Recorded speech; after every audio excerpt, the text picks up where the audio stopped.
Sugarcane, the world's first crop. 2/3 of the sugar we consume comes from cane. This is much more than from beet or corn. It's a modern agro-industry. The largest producing countries such as Brazil have switched to mechanical production. In the Philippines, despite being the world's 11th largest producer, they still cut sugarcane with a machete. Farmers live in poverty and accept bad working conditions. 7 out of 10 farmers are unable to live on the income produced by their land. Their survival depends on their landlords, the lords of the earth. A dubious working model that dates back to the Middle Ages.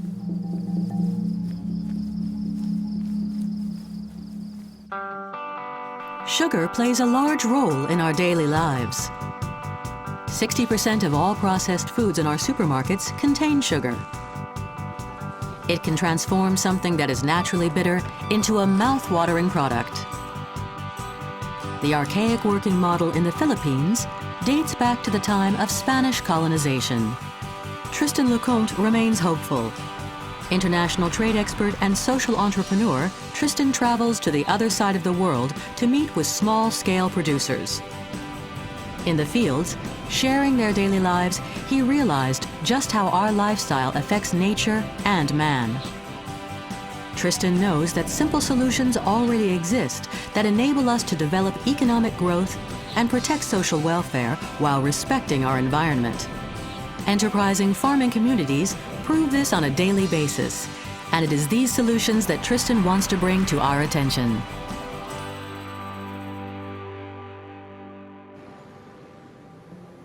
The Philippine economy is dynamic, with a growth rate of around 4.5%. This is hard to believe as we move out of the rich areas of the capital. The population suffers from widespread poverty, particularly in rural areas. Inequality and a disregard for rural people have created strong social tensions. People are now coming together with the intention of giving country people hope and helping them in the fight for their rights. Tristan Lecomte takes us on a discovery of this other world.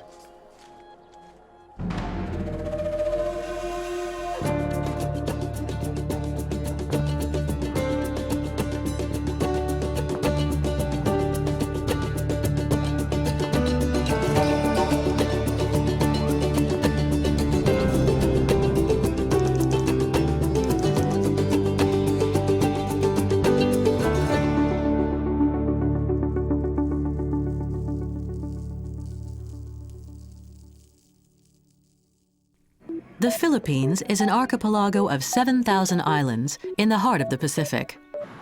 The total population exceeds 100 million. 43% of inhabitants of Manila, the capital, live in slums. Life is so tough that the country's largest export is the Filipinos themselves. The government facilitates this mass migration. Money sent back to the Philippines represents 10% of gross domestic product. The people who remain in rural areas are living in another era. The hacienda working model still exists. They are large agricultural estates, often comprising several villages. The landlords own everything. They allow farmers to live on their land when they need them for work during the harvest season. The only right that the peasants have is the right to work. Tristan arrives in Negros, the sugar island, where 60% of national sugar is harvested. It was named by Spanish settlers who discovered the island in 1532. For them, the inhabitants looked like African slaves and therefore Negros. This speaks volumes about the mentality of the time. The name has stayed the same, as has the way in which work is structured. Cane cutters are at the bottom of the ladder. Around 400,000 cutters work during peak season. They cut the cane and load it onto trucks that takes it to mills. It is here that the sugarcane is turned into white sugar. Filipino tradition dictates that the miller keeps 30% of the harvest as his payment. The plantation owner gets 70%. He pays only around 2% of the crop value to the farm workers.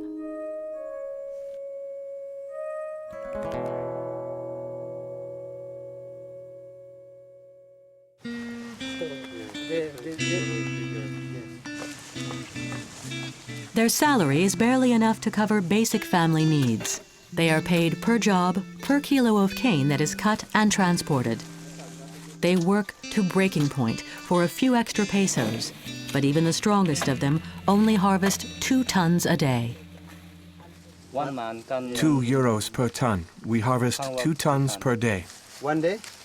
1 day, 2 tons. So you cut 2 tons and you earn 4 euro per day. It's tough work. I feel so hard. If we could find other work, we would. High school graduate lang. The harvest is seasonal and lasts for 6 to 8 months. The rest of the year is tiempo muerto, dead time. Farm workers don't have any other income. When harvest season comes around in October, they are desperate. They have nothing left. The plantation owners take advantage of this. During the tiempo muerto, we get desperate. For months, we don't earn anything. When a plantation recruiter comes to see us and offers a cash advance of 85 euros, we don't have a choice. We don't negotiate. We accept.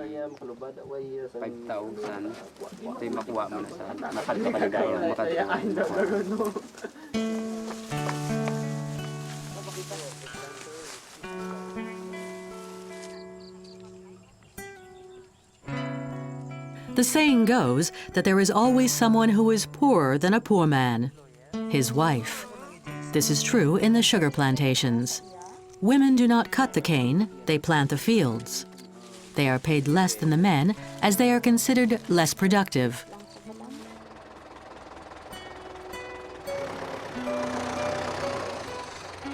What are the main priorities that you would like to change? We'd like to be paid for every day that we work, not by job. And a minimum wage of 233 pesos per day.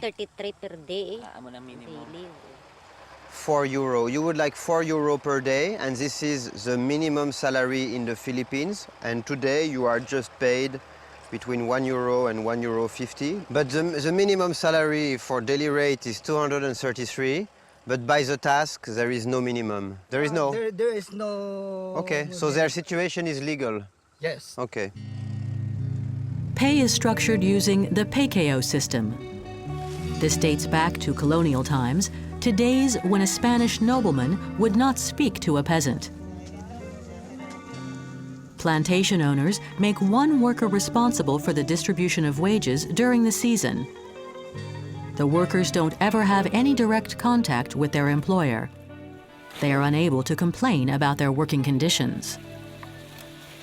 They keep moving from one plantation to another. They don't have a fixed job. Yes. So for you as a union, it's difficult as well to help them. Yes. Because you cannot follow where they will be working tomorrow or the day after. Yes.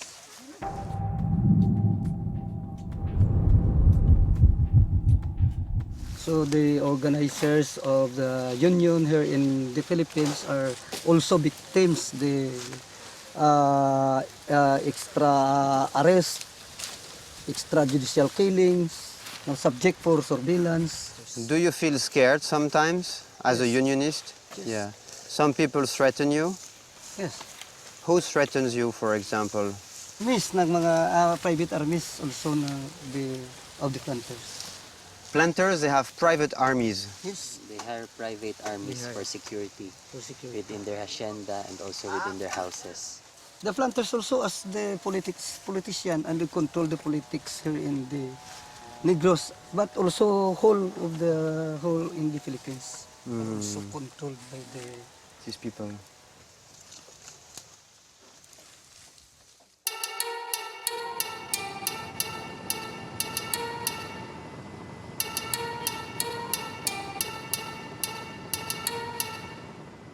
A wall of silence surrounds the sugar industry. Plantation owners and millers refuse to meet with Tristan. A door finally opens at the Hawaiian Philippine Company. Tristan is meeting with Timothy Bennett, who has lived on Negros for 40 years and runs the company on behalf of private investors. As an American, he values freedom of speech, essential when talking about the Philippine sugar industry. There's a lot of money.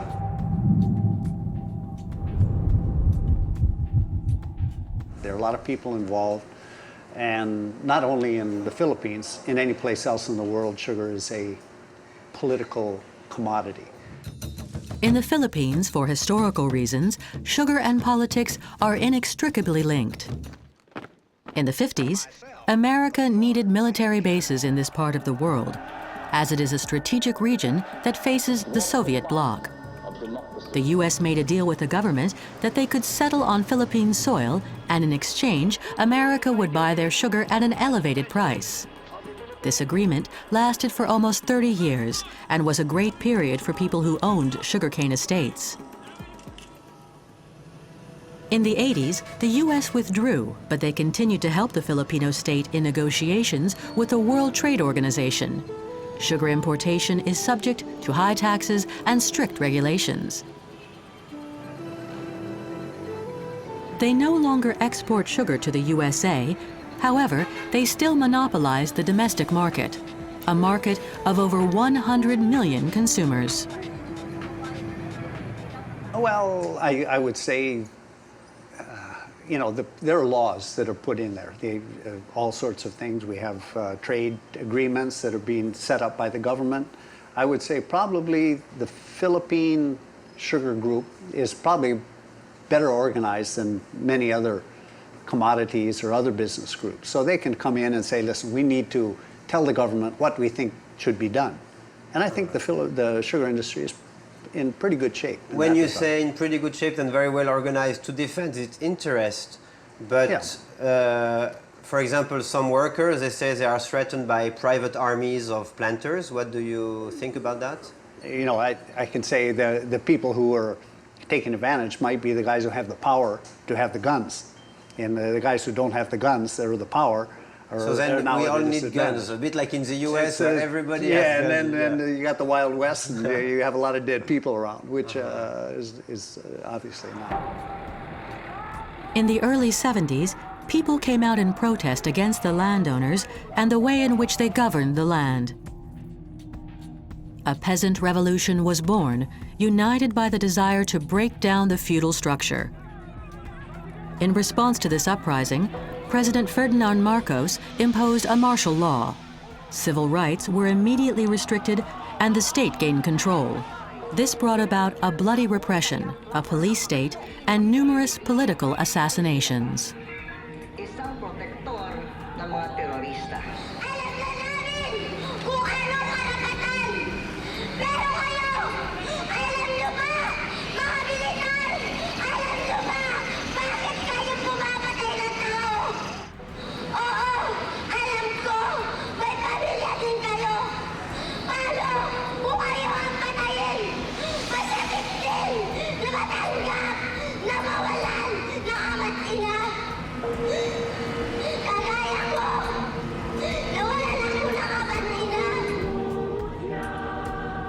This lasted until the fall of Marcos in 1986.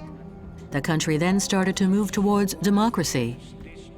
An agrarian reform was implemented, the CARP, Comprehensive Agrarian Reform Program. The state agreed to redistribute land to peasants while upholding agreements with the landowners. But in reality, the areas that have been redistributed are so small that the farmers are not able to earn a living. Many people went into debt just to purchase equipment and fertilizer with the hope that the sale of their crop would cover their expenses. This did not happen. Most of them were bankrupt within 2 to 3 years. They then sold their land to landlords in the hope that they would give them seasonal work. In any case, they didn't have the means to produce the type of sugar that the market demands, white sugar.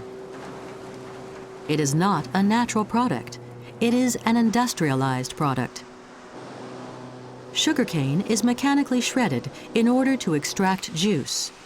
It is then filtered, clarified, and heated. It turns into molasses that is cooked, kneaded, and then put through turbines until crystals appear. That raw sugar will go to a refinery, and it'll go through a complete remelting, decolorizing, filtration process. A very energy-intensive process. Industrially speaking, this is expensive, as it requires chemicals such as lime, sulfuric acid, and other substances with unpronounceable names, and this increases production costs. Why spend this much money on making sugar white? There is only one reason: for customer satisfaction. Why are we obsessed to have white sugar? Well, if you want to have a 7-Up and it looks kind of brown, you might not look the right way. You might say somebody did something in that Sprite. Yeah. Or if you want to have a white frosting, it has to be pure. This need for a perfect product means that small-scale producers are excluded from the market. They are held back by their limited abilities as cane cutters. However, an organization has been set up in Negros to help rural people overcome these constraints.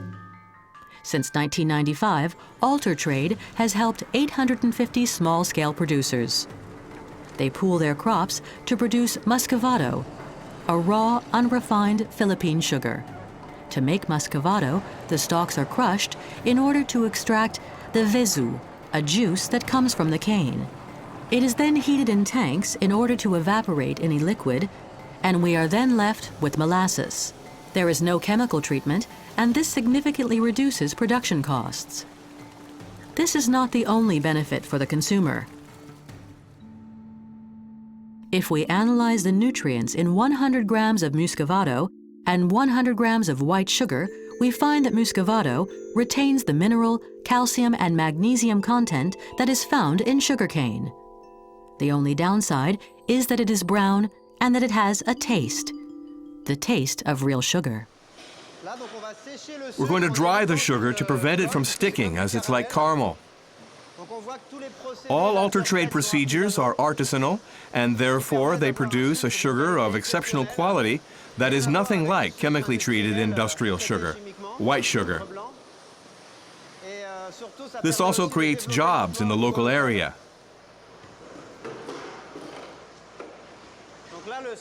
The sugar's drying out, and to avoid lumps, we need to turn it regularly.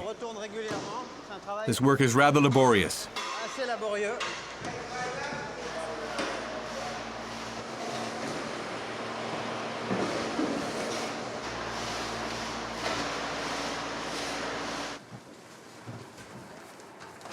Farmers have grouped together in order to become independent of the hacienda system. Alter Trade helped them to set up agreements with fair trade organizations. They have guaranteed base prices 3 to 4 times the market price and the opportunity to sell muscovado internationally without using intermediaries. As a result, since 1995, Alter Trade farmers' income has increased by 225%.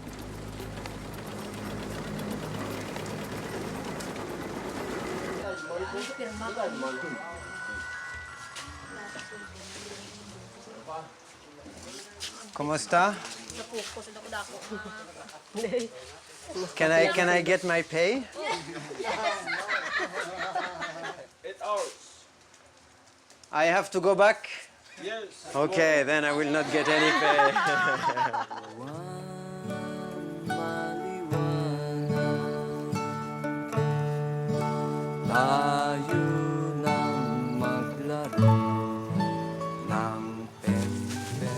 Obtaining a terrain through land redistribution is not an easy task. Imelda has been a member of Alter Trade for almost 10 years. She lives with her parents under a landlord until her will and determination helped her secure a piece of land. After cutting, we have to load. Yes. It's a very difficult job, huh? Of course. Yeah. And on 1988, there is already a comprehensive agrarian reform program.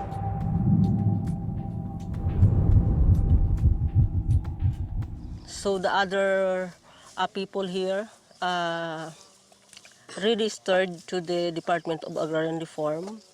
So we have a 40 in 1988. But the Agrarian Reform came. We make difficult on how to process because we don't have any knowledge what we're going to do. But the NFSW help us to process it, and also the Department of Agrarian Reform. So in 2002, we met Altel Trade, but we have to see what is the program of Altel Trade. Now you are self-organized as a group.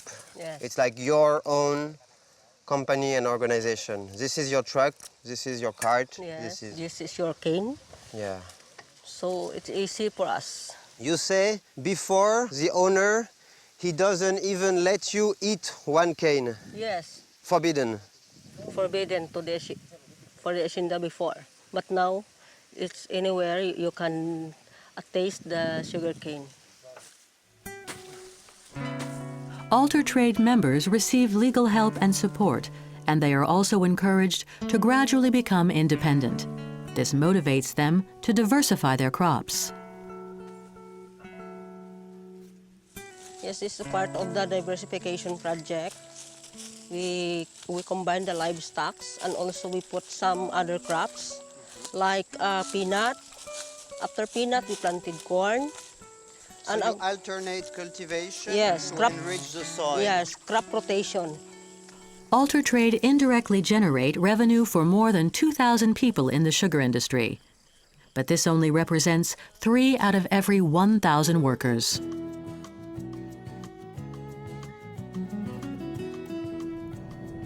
Since he cannot find a landlord who will speak with him, Tristan contacts the regulating agencies.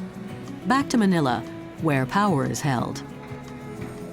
The Philippine Sugar Millers Association Incorporated manages 80% of the sugar that is produced in the archipelago. They have agreed to answer some questions and have an informal chat.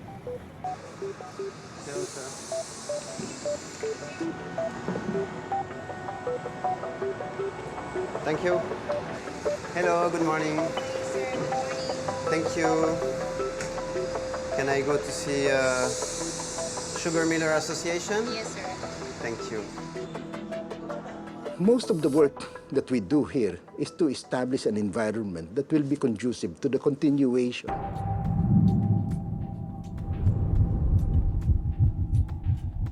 and the development of the business as far as the sugar industry is concerned. Primarily with a focus of what is beneficial for the sugar mills. So we do a lot of lobbying with the different executive offices, the Department of Agriculture. We also do some lobbying with the legislation, the Congress and the Senate. And of course, we keep in touch with the people in the presidential palace just to discuss issues affecting the sugar industry with them. And they listen to you? They do, yes. They do. Anyway, the 4 pillars of our social action direction would be education, livelihood, which means that we're trying to provide some other means of income generation for the family, for the farm family. Remember, they can only work about 6-8 months a year. The rest, so what they do don't they have do? any form of income. So what we're trying to do is we're trying to provide some livelihood opportunities for like them. What? So that, like raising animals, like raising vegetables in the backyard. And like, but they don't have land, these workers. Yes, but they do have a small piece that they can... That is given by the planter? That they will be allowed to plant on. But it remains the ownership of the planter. Of course. Yeah, it's not internal land reform. No, it's not. It's not. The situation does not seem to be changing. We decide to shoot footage in the business district. Tristan does not realize that we are on Alaya clan territory. Descendants of Spanish colonists, they own banks, a telecom company, and Ayala Land, a real estate company that manages hundreds of thousands of acres of farmland. It seems that they also own parts of the public areas in the capital. Sorry, sir. Hello? Who are you? Can you just explain us who you are? Are you the police? Sorry, sir, you cannot use violence against us. Why you touch your weapon? Why you touch your weapon? You cannot touch our material. We have an official. We have an authorization. I don't have to. Who are you? Who are you? Show me your ID. Who are you? Show me your ID. Why? Wait. Come on. Who are you to do that? Who are you? You're private. On a une autorisation de la République. We have authorization from the Philippine Republic, the president, but these private guards are trying to prevent us from filming. He says that it's forbidden, that we're on private property, that the sidewalk and the road are private. They're threatening us because we're filming here. Yes, sir. No, sir, guide, sir, guide. Are you not policeman? in this city? We would like to see a policeman. Yeah. Do you have permit? Yeah, this one. What's the permit? Ayala? No.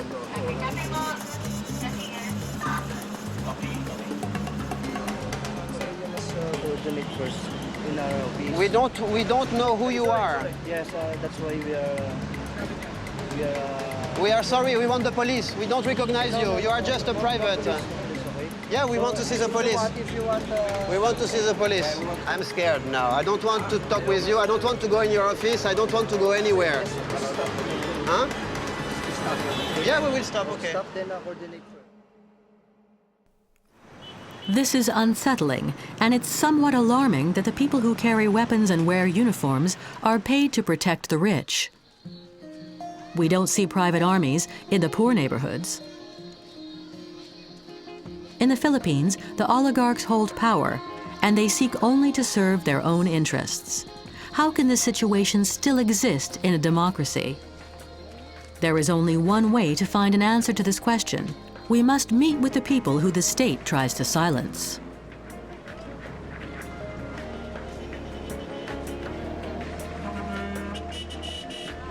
We are meeting with an activist who represents one of the most committed farmer groups in the country. He fights for the end of large agrarian monopolies and of exploitation of farmers by the landlords who govern their land. This is Axel Pinpin, General Secretary of the peasant movement Kasama TK. His battle has already caused him to spend 28 months in prison without trial until he was freed thanks to international action and the local clergy. People in power consider Axel a dangerous individual. He arms himself with his artistic talent. He is a poet and a convincing orator. Today, do you live normally or do you still have to hide from the officials? This is my normal life. This is the normal life for me. But of course, the threat is always there. It's not that I am hiding. I am not hiding from them, but of course, I'm taking some precautionary measures because I am afraid, I am threatened that by the next time, I might not be arrested and jailed anymore. I will be, assassinated directly. Fight for land! Fight for life! General reform now! We will let you work now, but can you see us again? Yeah, later we will do that because we will be performing after this. Okay. All right, I'll see you again later. Yeah. Thanks. The people united We'll never be defeated! The people united will never be defeated! Tunay na reforma sa lumang Kung puntod niya ang bukitin.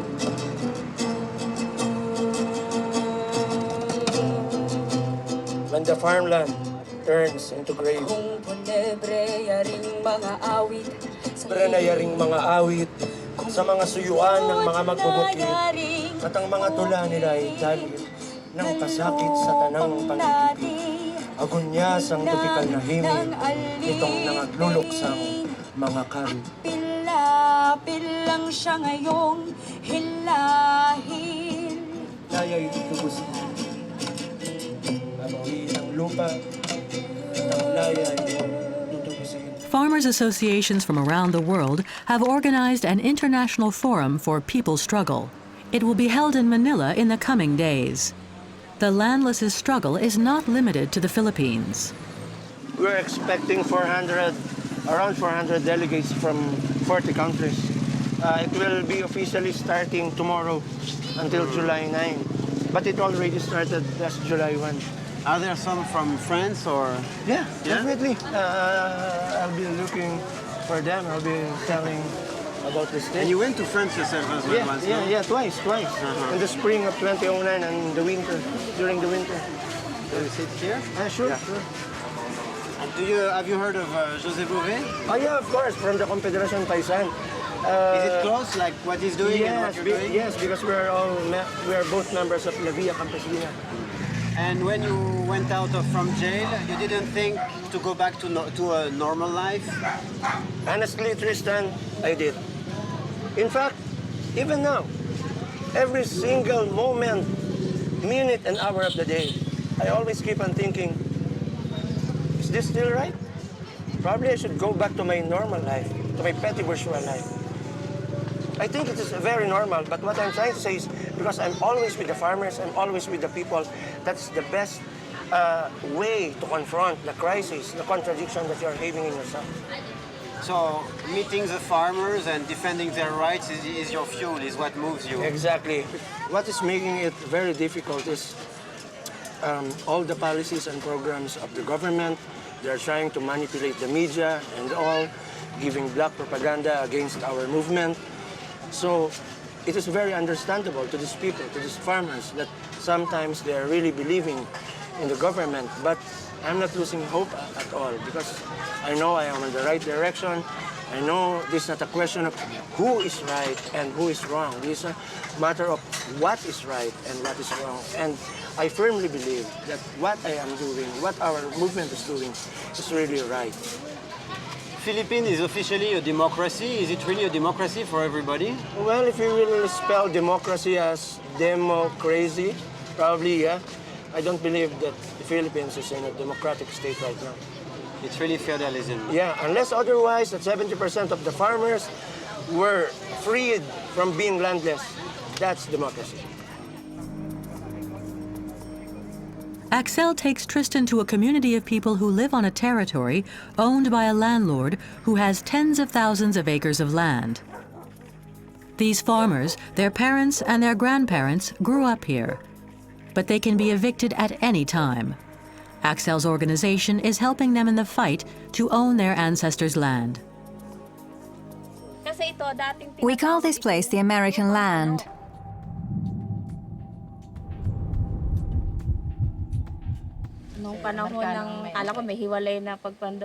It has belonged to the Americans since the war against Japan. They took advantage of a land registry law put in place in 1903. Our ancestors were simple farm people and didn't know that they had to register a land. This law prevented them from obtaining rights for their land. The Americans only had to register the land to become the owner. 40 years ago, the Americans sold the land to the present owners in a legally binding sale. The land that we cultivate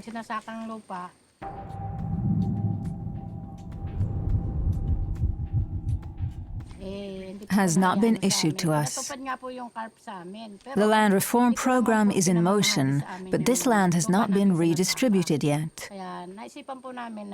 We have joined an organization that can help us. Our claim has to be brought before the DRA, the Department of Agrarian Reform, before the land can become ours. And today there is a risk that you lose the land that you are harvesting? We are claiming it as our land because we have always lived here. We have come together to make the land legally ours.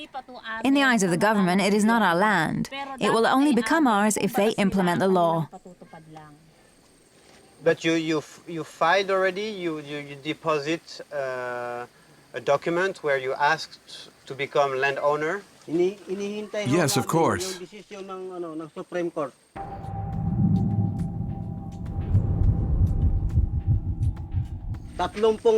We're waiting to hear whether the land will be given to us or not. It is currently in the hands of the Supreme Court. We know that our landlord has friends in the Supreme Court. All that we can do is hope. In any case, we don't have anywhere to go.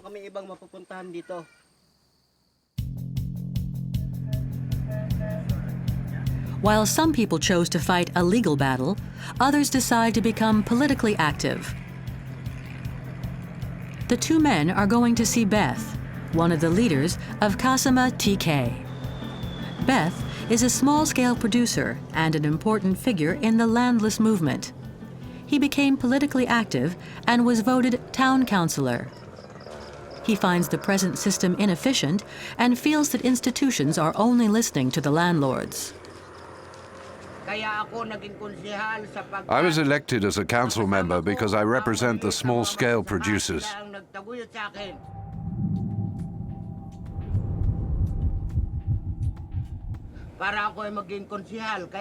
They supported my candidacy and voted for me.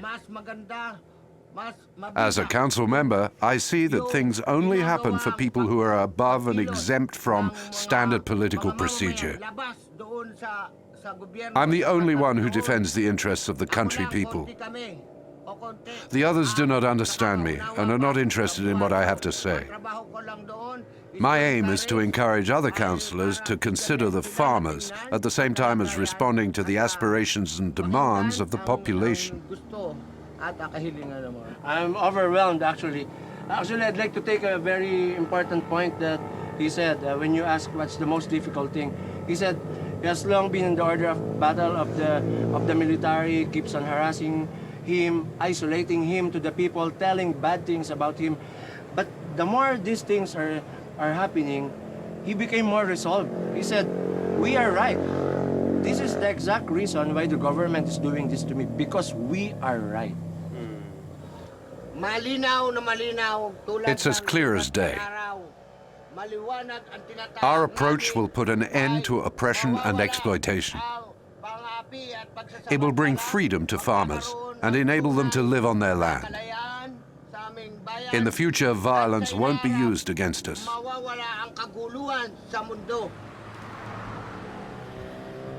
As we listen to this moving testimony, we almost forget the issue behind this class struggle: sugar.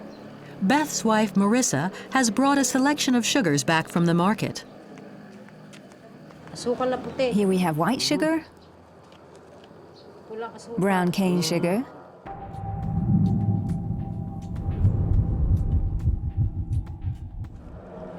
soft brown sugar, and muscovado sugar.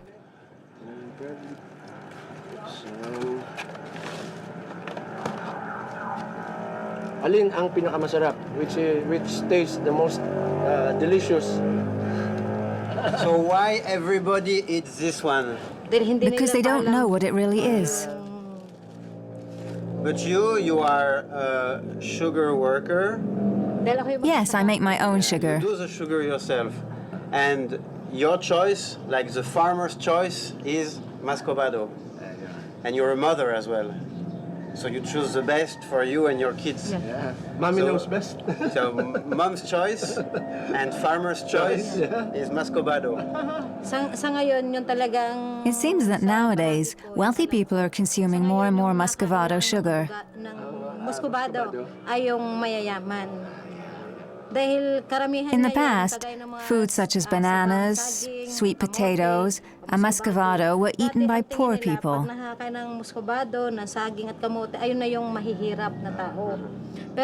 But now rich people have started to consume muscovado, tapioca, sweet potatoes, and bananas, and they have become very expensive.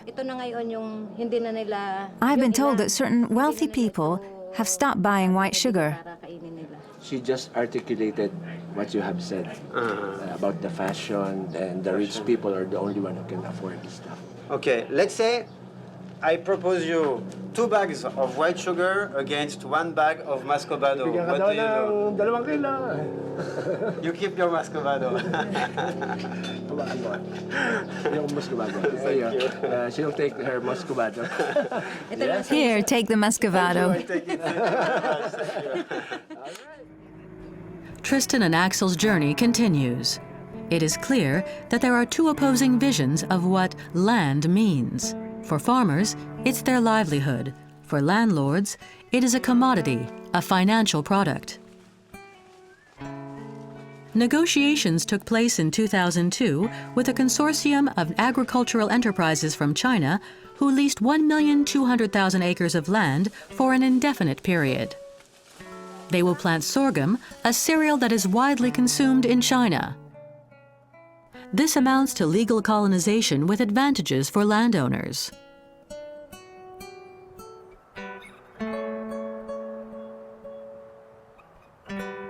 Landlords also invest heavily in tourism. They are building everywhere. Holiday resorts, luxury hotels, golf clubs. This is officially considered as economic development. The local communities do not share this perspective. These fishermen know that they will soon draw their nets for the last time. Soon on this beach, you will only see sunshades and Filipino waiters serving wealthy foreign clients. We're now in Barangay Bulihan. It's a village of the Hacienda Looc. We're going to meet some of the farmers whose plants and houses were burned. This is Kateri. This is Tristan, and this is Kamandi, one of our local leaders. We are going now. Okay. All right. Thank you.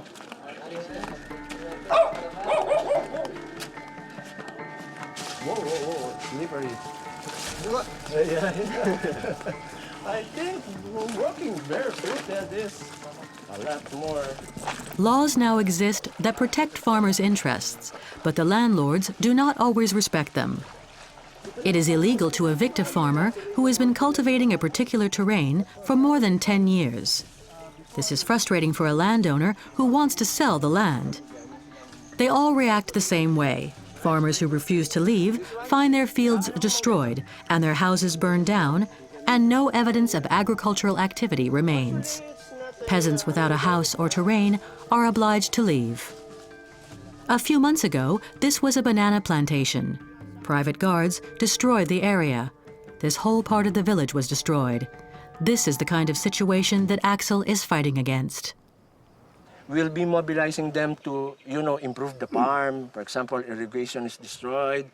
We will be organizing and mobilizing them to come up with a resolution or petition or a common stand. And then from the common stand, there are different ways. It could be a dialogue. It could be a sit-in.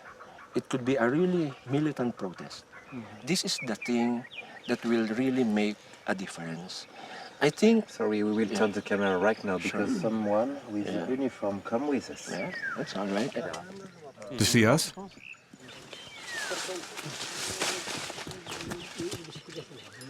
Hello.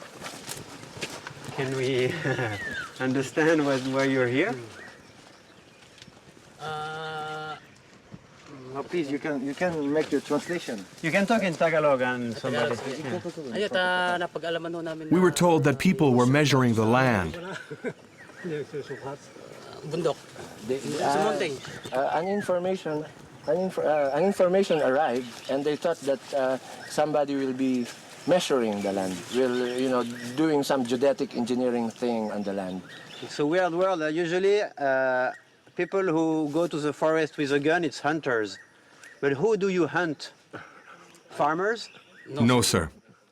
Are you saying that we harass the rural people? Are you the one who cut his bananas and burned the house of the farmer there? But did you do that? Did you cut the banana and burn the house? Pero sadyang may mga nagkaputulan, at saka nagkasuhan. Yung balita namin, may nagkaputulan daw. They said they just hear it from the news, and he is But it's your jurisdiction. Yeah, so I'm new here. It must have been another branch. Another agency or probably another agency who cut. But now it's your territory. You say, I'm here, it's my jurisdiction. So on this jurisdiction, there is people, it makes you laugh. You think it's funny? No.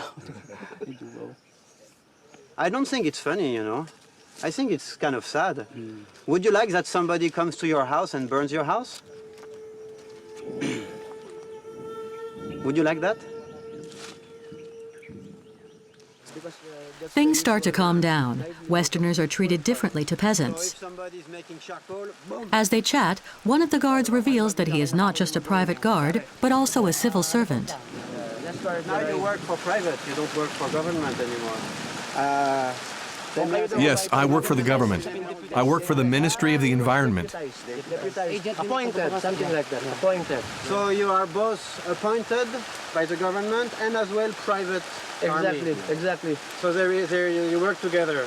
Yes. Big landlords and the government. Exactly. This is an innocent confession. As far as these men are concerned, private companies and the government have the same agenda.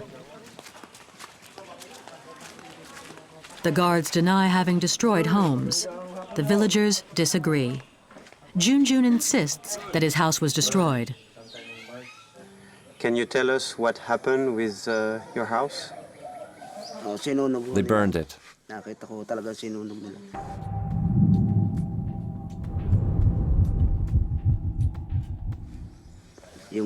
I saw them burn the hut where I lived with my wife. Did they give you a warning and enough time to take off your stuff from the house, or they just burned everything? They just burned it, without any warning. The guards that we saw, like Mr. Cortes this morning, he denied that they participate to any burning of houses. Of course he denies it. He said that to everyone. But I saw their faces. When they set fire to my hut, there were 5 of them. I know 2 of them. I know them well because they are my neighbors. I'm not mistaken. I was there for every second of their attack. Faced with such injustice, where the rich are exempt from any recourse, many take to violence. The New People Army is a movement that responds to violence with violence. The real victims are the farmers who don't pay revolutionary tax, rather than the landlords who hide away in their high-security homes. If the landless want their voice to be heard, then they should avoid a power struggle that they will inevitably lose and should unite and bring people together. Many fear that things will never change. This social and political reality is hidden from the eyes of the world. Axel and his people know that things can change if they can get the public engaged in their cause.